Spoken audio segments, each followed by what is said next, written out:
ভিতরে আনা যাবে না। নামাজ ছাড়বো এরকম মানুষকে আমাদের মনের ভিতরে আনা যাবে না। এক নম্বর, যে গুনার জন্য আমি তওবা করবো ওই গুনাহ ছাড়তে হবে, ওই গুনার উপর অনুতপ্ত হইতে হবে। আমি ভুল করছি, মারাত্মক ভুল করছি, অনুতপ্ত হইতে হবে। 2 3 নম্বর, আমি আল্লাহ তাআলার কাছে ওয়াদা করি, আল্লাহ এতদিন ভুল বুঝা আমি গুনাহ করেছি, আর গুনাহ করবো না, এগুলো করবো না, সামনেও করবো না। কি বল, সামনেও করবো না। এই হলো কি 4 নম্বর আছে। 4 নম্বর হলো আমি যে গুনার জন্য তওবা করছি আল্লাহ তাআলার কাছে, ওই গুনার মধ্যে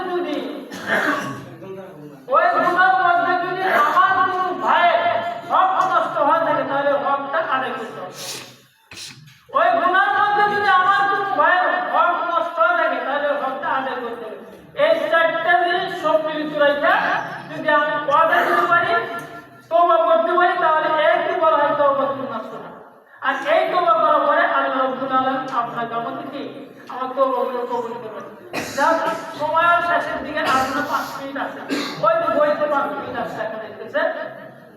তাহলে আজকে আমরা শবে বরাতের নামাজ পড়তে ইনশাআল্লাহ নাকি না?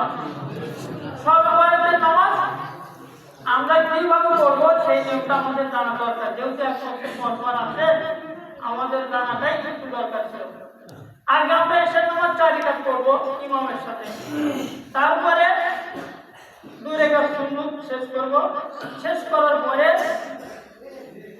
বেতের বাদ রেখেও আপনি নফল নামাজ পড়তে পারেন, আবার বেতের পড়ে আরো নফল নামাজ পড়তে পারেন। তবে বেতের বাদ রেখে যদি পড়ে এটি ভালো হবে।